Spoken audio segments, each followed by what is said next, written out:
Hey guys, this is Core's Audrey Cleo. With the arrival of Gran Turismo to the PSP this month, which includes the voice of talk show legend Jay Leno, we wanted to share our exclusive interview with him from Core.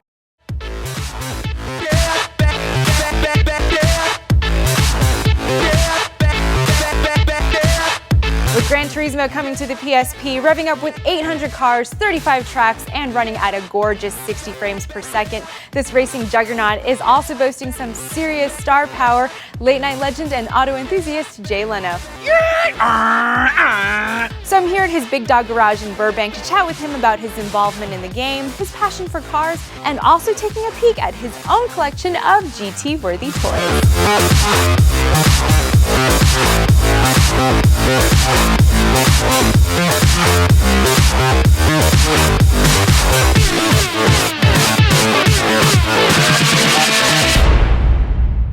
Your garage is like the real-life Gran Turismo garage. I mean, it is kind of like that, actually. Now that you mention it, that was always sort of my dream as a kid, and yeah, that's it. Sure. How do you decide what car you're going to drive every day? Is it something you're just like, you wake up and I'm sure there are people with bigger problems, but you know, it is all the cars here we've rebuilt and done ourselves, and some are obviously expensive classic cars like the F1 McLaren and some of that stuff.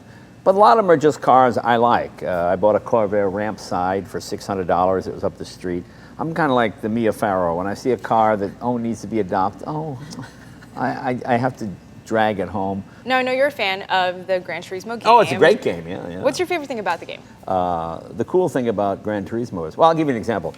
A friend of mine was racing, I think, as one of the Camaros, the Gran Turismo game, and he just couldn't get it to do what it did on the track with Mark Donohue. And then he went back and he read Mark Donohue's book, Unfair Advantage, and he learned how Mark Donohue set up the car.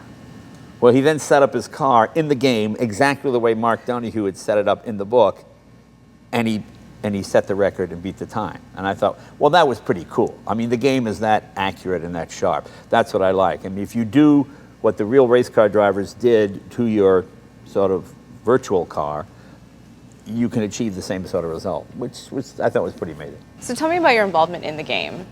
Well, I guess they heard that I had some unusual cars and they wanted to come here and record the sounds, which was great to me because I was one of those kids. I used to buy those records where other kids were playing the Beatles. I would have the record of the BRM 16-cylinder. My mother go, what do you listen to up there? Shh, Mommy, the good part. And I would just play, I had Bugatti, I'd just play these sounds all day long. So I used to think, well, how do you get a job recording the sounds of race cars? That'd be a great job to have. So to me, they called me and said, hey, could we do this? I said, sure. And I didn't think about, oh, you're supposed to get paid? I don't care. It would be fun to do. And then, of course, they said you want to add your voice to it. So I think it's a huge honor, and as someone who enjoys automobiles, and I try to be a spokesman for the hobby when I can. And yeah, it's a big thrill. The left corner just after the climb will be easy to clear if you hit the apex just right. The chicane in the latter half is very tight, so brake heavy. Just remember, slow in, fast out. Just like making love. Let's play a little auto association. Okay. All right, I'm gonna name a car and you're gonna say the first thing that comes to mind. All right. Nissan GTR. Technology tour de force. I think it's an amazing bit of kit, as the English would say. There's so much high-tech stuff crammed into it. If you didn't know what it was and you let your grandmother drive it or your mother drive it, they might think it's a Celica. You could drive it around town. It's not until you put your foot in it or click into one of the modes. You know, it's one of the few cars, because a lot of cars have comfort, street, and track mode. You press the 3 buttons and you go, there's not that much difference. And that car, it's like Transformer. You know, the whole thing, suddenly you're in track mode. Whoa, it's a whole different car. It physically transforms the car. Yeah. Corvette ZR1. Fast. Yeah, fast. That's about it. That's sort of that's the fastest car General Motors has ever built, and the most expensive car General Motors has ever built. Tank car. Oh, the tank car. Okay, well that's just an example of the more money than brains club. We had this huge M47 patent tank engine, and we built a chassis for it. My friend Randy Grubb, he designed the body, if there's any upside to the car, it's the fact that when we got it, it had 2 big Stromberg carburetors on it, and it got 2 miles per gallon.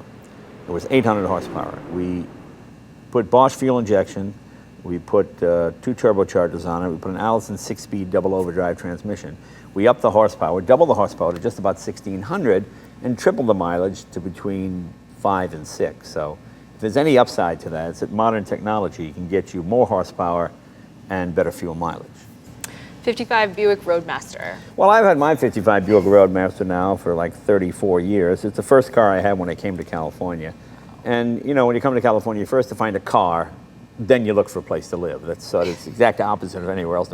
First you get a car, and you can always live in the car until you find a place to live. Well, thanks for opening up your garage to us and letting us check out all your amazing cars. Yeah. And you know, if ever you feel like you need to unload one of them, maybe do a trade. I got a nice little Volvo out there. Oh, really? Yeah, a Volvo? so Yeah. I'm looking for a boat anchor, so that'd be good.